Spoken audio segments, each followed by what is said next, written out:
నమస్తే, KVC news స్వాగతం. ప్రతిక్షణం సామాన్యుడి పక్షం. నేను మీ చలపతి. నేటి వార్త.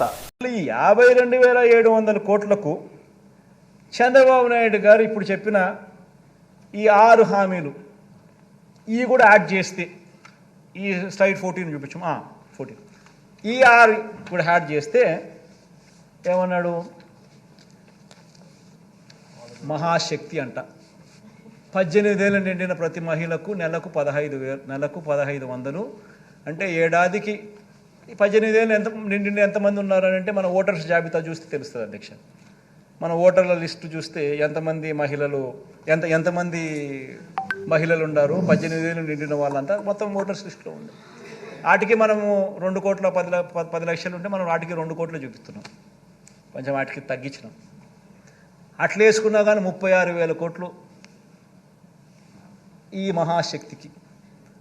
తల్లి తర్వాత ఈ తల్లికి వందనం, అది ఏంది, ఎంతమంది పిల్లలు ఉంటే అంతమందికి 15,000 అంట. ఏం నోటికి ఎంత వస్తే అంత చెప్పేసేయడమే, కాబట్టి ఏం పోయేదేముంది అని చెప్పి ఇచ్చేదే సచ్చేదే మన అనే లెవెల్లోకి మనుషులు చెప్పేయడం మొదలు పెడతా ఉన్నారు. తల్లికి వందనం అని చెప్పి ఎంతమంది పిల్లలు ఉంటే అంతమందికి. రాష్ట్రంలో 83 లక్షల మంది పిల్లలకు మనం మంచి జరిగిస్తూ 44 లక్షల మంది తల్లులకు మనం ఇస్తూ ఉంటే ఆయన 83 లక్షల మంది పిల్లలకు లెక్కేసుకొని దానికి 12,450 కోట్లు. తర్వాత యువగలం, ఈయనే ఇంతకుముందు 2014లో ఇంటింటికి ఉద్యోగం ఇకపోతే 2,000 రూపాయలు నిరుద్యోగ వృత్తి అని చెప్పినోడు అది చేయకపోగా ఆ 2014లో ఎన్నికల మేనిఫెస్టోలో ఇచ్చిన మాట, ఇది ఇచ్చిన మాటే. ఆ అక్క చెల్లెమ్మలకు ఆ డబ్బు కూడా తను చెప్పిన మాటే, ఆ మహాశక్తి లాంటిది. అది లేదు, ఈ యువగలము లేదు. 2014లో చెప్పింది లేదు, చేసింది లేదు. దీనికేమో మళ్ళీ 20 లక్షల మంది పిల్లలకు నెలకు 3,000 రూపాయలు చొప్పున వేసుకుంటే 7,200 కోట్లు. తర్వాత దీపం పథకం, 2014 ఎన్నికల మేనిఫెస్టోలో కూడా ఇలాంటి పథకమే పెట్టినాడు, గ్యాస్ సిలిండర్ల పథకం. అది చేసింది లేదు. అది చేయకపోగా ఇప్పుడు కొత్తగా ప్రతి కుటుంబానికి 3 గ్యాస్ సిలిండర్లు ఉచితమని చెప్పి మళ్ళీ పెట్టాడు, దానికి 4,600 కోట్లు. తర్వాత అన్నదాత అని మన రైతన్నలకు మనం 13,500 రైతన్నలకు ఇస్తా ఉన్నాం. మనం చెప్పింది రైతన్నలకు 12,000 ఇస్తామని, కానీ మనం రైతన్నలకు చెప్పిన దానికన్నా మిన్నగా 13,500 మనం ఇస్తా ఉన్నాం.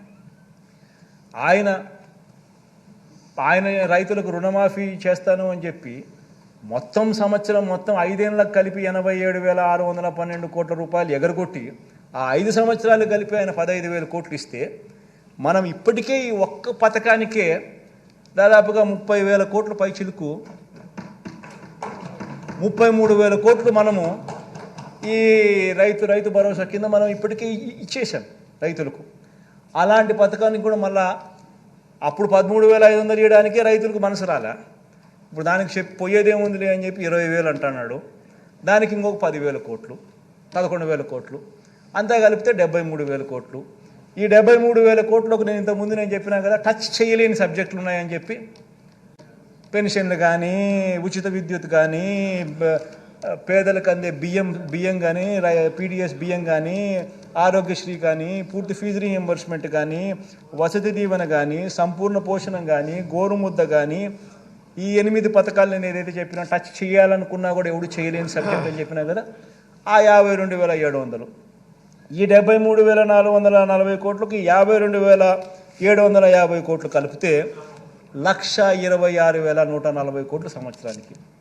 అంటే నేను 70,000 కోట్లు మన ప్రభుత్వం 70,000 కోట్లు చేయడానికే నిజంగా కింద మీద పడతా ఉన్నాం. గవర్నెన్స్లో ఎప్పుడూ జరగని మార్పులు తీసుకొచ్చినాం. కరప్షన్ అనేది ఎక్కడ లేకుండా చేసినాం, పూర్తిగా స్ట్రీమ్లైన్ చేసినాం, చిత్తశుద్ధి చూపిస్తూ ఉన్నాం, నిబద్ధతతో చేస్తూ ఉన్నాం. ఇంత చేస్తూ ఉన్నా కూడా మనం 70,000 కోట్లకు చాలా లాగుతూ ఉంటే కూడా జరుగుతూ ఉంటే, ఈయన 1,26,000 కోట్ల రూపాయల సంవత్సరానికి నేను చేసేస్తాను అని చెప్తా ఉన్నాడు. ఇంకా ఇంకా ఇంకా ఇంకా ఇంకా 6 పథకాలకి ఇంకా ఉన్నాయని చెప్తున్నాడు. మళ్ళా ఇంకా ఇంకా ఇంకా 6 పథకాలకి ఇంకా ఉన్నాయని చెప్తున్నాడు. అంటే నేను అడుగుతా ఉన్నాను అధ్యక్ష, అంటే మనం 70,000కే కష్టపడతా ఉంటే 1,26,000 ఇప్పటికే మళ్ళా ఇంకా ఇంకా ఇంకా ఏదో చెప్తానంటున్నాడు. అంటే నేను ఆలోచన చేయమని చెప్తాను, ప్రతి ఇంట్లో ఈ చర్చ జరగాలి. ఇంత మోసం చేసేదానికోసం ఈ దుర్బుద్ధితో ఈ బుద్ధితో ఈ మాదిరిగా మోసం చేయడం ధర్మమేనా ప్రజలను? ఇంత అబద్ధాలు ఆడడం, ఇంత కుట్రలు పనడం, ఇంత మాదిరిగా మోసం చేయాలనే ఆలోచనతోనే మోసం చేయడానికి కోసమే ఈ మాదిరిగా ఒక రంగురంగుల మేనిఫెస్టో తీసుకొని వచ్చి ఈ మాదిరిగా మోసం చేసే దిశగా అడుగులు వేయడం ధర్మమేనా అని అడుగుతా ఉన్నా, ఆలోచన చేయమని అడుగుతా ఉన్నా. ప్రతి ఒక్కరూ కూడా ఈ విషయం ప్రతి ఇంట్లో కూడా చర్చ జరగాలని కూడా కోరుతా ఉన్నా. అధ్యక్ష చంద్రబాబు నాయుడు గారిని అడిగితే, అధ్యక్ష మరి జగన్ 70,000కే ఇంత కష్టపడతా ఉన్నాడు కదబ్బా, నువ్వు 70,000కే రాష్ట్రం శ్రీలంక అయిపోతుందని అంటున్నావు కదా, మరి నీకు ఇవన్నీ చేస్తే కనీసం 1,26,000 నువ్వు చెప్పి ఇంకా కొత్త ఎన్ని యాడ్ చేస్తే అది ఇంకా 1,50,000కు పోతుందేమో నాకు తెలియదు. అవన్నీ చేయడానికి నీకు డబ్బులు ఏడ నుంచి వస్తాయనంటే, చంద్రబాబు నాయుడు, ఈనాడు, ఆంధ్రజ్యోతి, TV5 వాళ్ళకి మీడియా బలం ఎక్కువ కదా అధ్యక్ష, ఎల్లో మీడియా ఎక్కువ, మీడియా బలం ఎక్కువ, వాళ్ళు ఏదైనా గోబెల్స్ ప్రచారం చేయగలుగుతారు. వాళ్ళందరూ ఏమంటారు, చంద్రబాబు నాయుడు సంపద సృష్టిస్తాడు. ఆశ్చర్యం అనిపిస్తుంది అధ్యక్ష, చంద్రబాబు నాయుడు సంపద సృష్టిస్తాడు అని అంటాడు. సరే పోనీ సంపద సృష్టించే కార్యక్రమం ఆయన కొత్తగా ముఖ్యమంత్రి ఇప్పుడు ఫస్ట్ టైం కావడం లేదు కదా, ముఖ్యమంత్రి కావడం లేదు కదా, ఆయన సంపద అనేది ఆయన 14 ఏళ్లలో ఆయన సంపద సృష్టించి ఉండాలి కదా. సో 3 సార్లు ఆయన ముఖ్యమంత్రి అయినాడు.